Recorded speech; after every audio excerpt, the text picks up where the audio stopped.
Welcome to TBL Scope. I'm Ryan Phillips here with Liam McKeone on his first appearance. Finally, thanks Liam for taking time out of your busy day to hop on for once. We're going to sit here and talk about baseball and what's going on with baseball right now. It appears we are going to get a season based on Rob Manfred's comments last week that they will 100% have a season. But there is a ton of turmoil here. The players and owners just cannot get on the same page, do not seem to like each other very much right now. So even if we do get a season, I'm not sure how good we should feel about it because there is a labor crisis looming in baseball that could lead to a strike or lockout very shortly. Liam, what are you thinking right now as far as it comes to baseball? As you've looked at all this and read everything I've read, just kind of how are you feeling about it?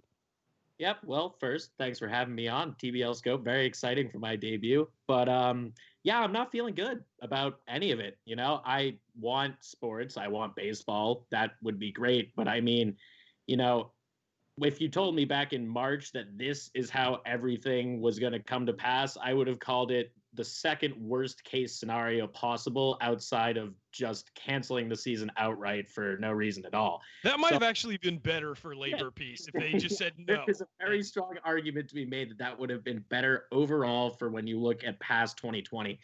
So no, it's not good. I don't think, for a while there, I think owners were taking most of the heat, but now that we're at June 15th and we appear to be not really any closer than we were on March 20 whatever when they did sign that the original agreement that everybody's been arguing about since. It's not a good look for either side, I don't think. I think the players union is coming across pretty poorly in terms of the fan perspective, solely in terms of the fan perspective. Obviously the owners have been taking a lot of heat, and it's just hard for me to kind of parse out the blame mentally because it's all very frustrating, but also both sides you might not side with it, but I think you understand the viewpoint of both sides. How are you feeling about it? I think that, look, I've long said I think that the best move for the owners would have been to come out and said, hey, you know what? We've been doing really well the last decade. We've had record profits, record revenues. It's exploding. The game is really healthy right now. We're going to take care of the players. We're going to give them their prorated salaries for a 90-game season or whatever it was, and just say, this is a goodwill gesture because we want to take care of the players. If they had come out and done that when the labor negotiations for the new collective bargaining agreement happened in a year or two, they would have been looked at as, hey, you know what? They're completely reasonable. And they're the ones who, they stood up for the players then. Now let's see if the players can give a little. I think that by not doing that and by being so, here's the thing. People always say, I hear this a lot because I defend the players some. I hear people saying, well, they're millionaires complaining about money. Well, the other side are billionaires complaining about money. Nobody looks great in this. No. But at the same time, the owners had an opportunity to say, hey, you know what? We made record revenues last year. Let's eat a loss this year to make sure baseball's healthy moving forward. The players also, to the owners' credit, the players also do need to realize that there aren't going to be fans in the stands. There might be less money. Maybe take 90% of your prorated salary instead of demanding steadfastly taking 100%. So I think that there is give on both sides. I just look at what the owners, they had a chance to come in and be benevolent and say, we are going to do the right thing by our players. Because from the player perspective, even without fans in the stands, they will be doing the same job. They want to get paid the same amount per game. If a pitcher is going to stand on the mound and throw 7 innings, it's no different than when he did it last year, So, there's no fans in the stands, but that doesn't really affect the game on the field as much as we love to think it does. So I think I understand the player's perspective. Like, we want to get paid for doing the job we were doing. So look, what's going to happen in the end, though, is that both sides are going to take blame, as they probably should, because they haven't even, the craziest part about it, they haven't even talked.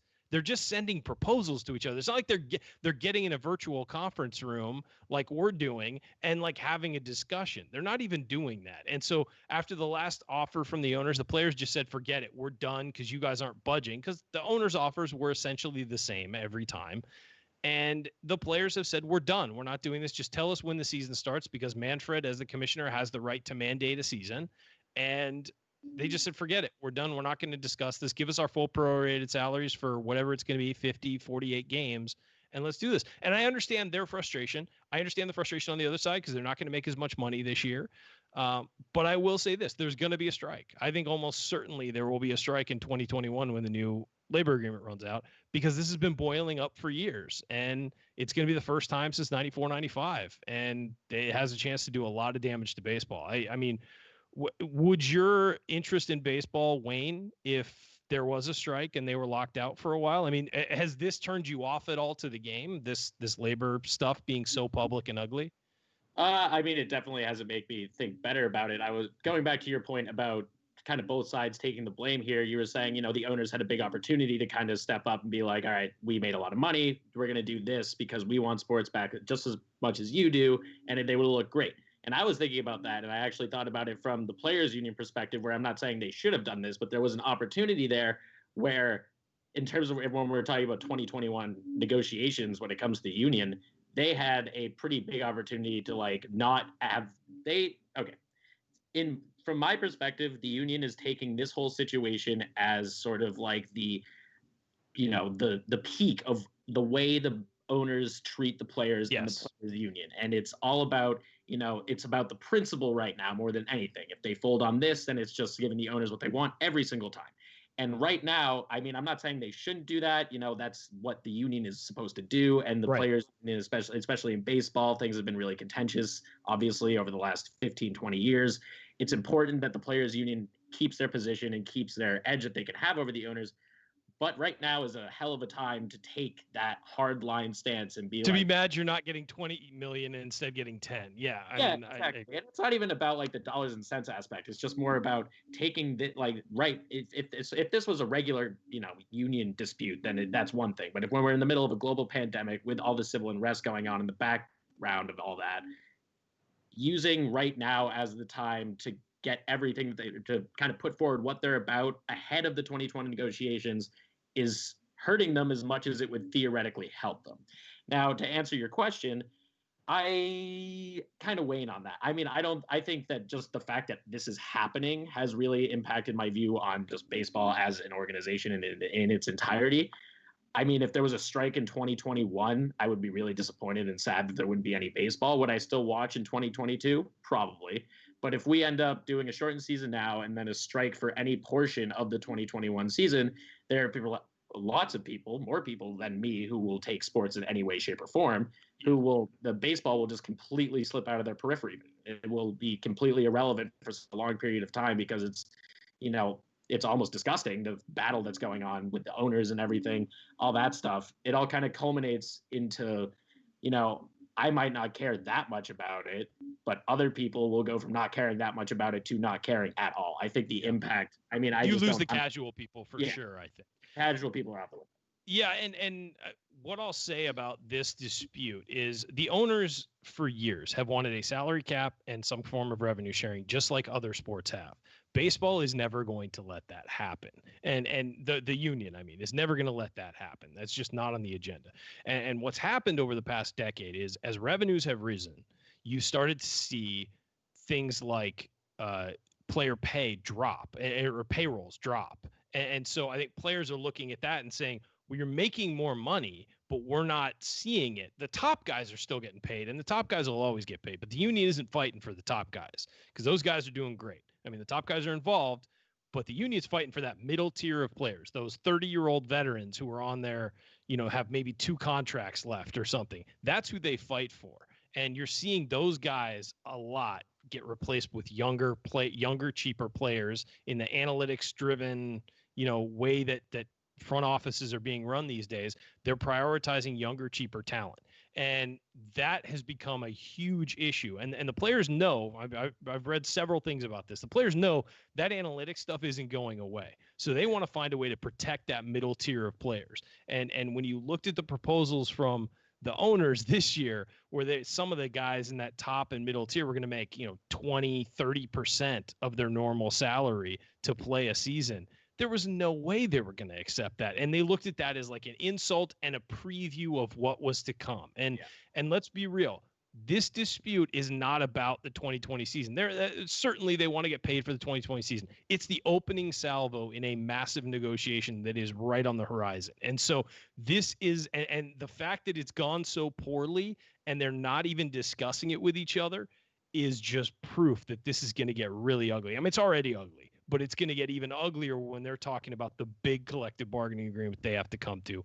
This was horrible for baseball this last couple weeks, and seeing that both sides just would not move in their proposals and they're entrenched. If they're that entrenched now over 60 to 90 games, what's it going to be like when we're talking about a 5-year agreement on labor? I mean, it's going to be a disaster. And I think that people are really waking up to that.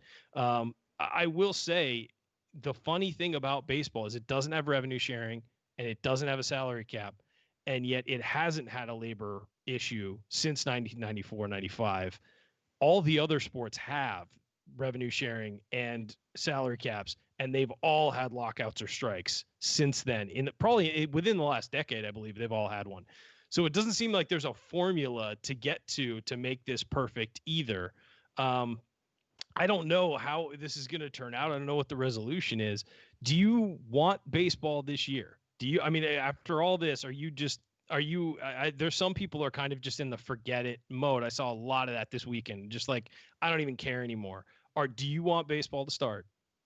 I want baseball to start because maybe it's just because I'm not as big as a baseball fan as a lot of the people we work with and that kind of thing. But I'm not so much a purist where I'm not going to sit there and be like, well, a 50-game season isn't even worth playing. I think that the positives that will come along with getting some sort of product on the field will outweigh any of the negatives that might come along with the labor disputes or, in the worst case scenario, the best players don't come to play because of those labor disputes. Just having something on the field is an overall positive. So, yeah, I do want baseball to start again. I think that there's a lot of fun that could be had insofar as the 50-game aspect goes, or even if it gets up to, if they manage to, God forbid, they manage to negotiate it up to 70 games or something like that. There's more, just having that the product on the field will be best for the game, even if it is not necessarily the product that we all maybe were expecting to see.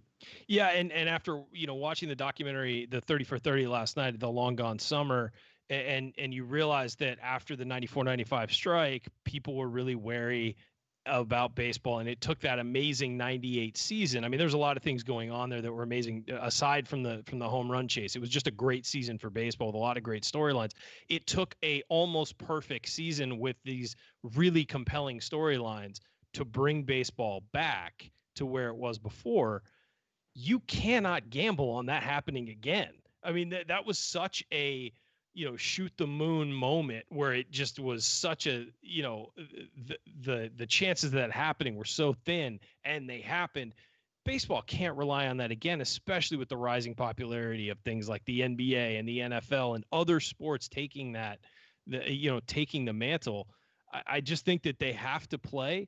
They have to avoid a strike as best they can, and they have to start promoting their players as a part of the brand better. And we've talked about that for a decade in baseball. It's just they're not promoting the players the way they need to. They're not active on social media. They're not doing all the things that all the other leagues do. So I really think that baseball is facing a precipice point here where they could go one way or the other. It really, they could fall off the cliff or they could keep rising. And the game has been really healthy for the last 10 years or so, and they're facing a point where they could fall off a cliff. We'll see what happens. I'm really interested to see, even in an awkward, weird season, I think it would be fun to play a shorter amount of games and maybe have teams playing that don't normally play each other and have the DH in the NL and things like that. Could be a really fun season. And it's a chance for baseball to make a mark. But of course, they've kind of screwed it up by starting it so much later and being so far behind on the labor front. I want to thank my co-host Liam McKeone for showing up for the first time on this. We'll get you back again. Thanks for our buddy Sean Daly for producing, and thanks for watching, everybody. We'll be back with another video next week, and keep it tuned to the Big Lead for all the latest in sports and all the podcasts we're doing and interviews we have going on this week. So we will see you guys next week. Thanks.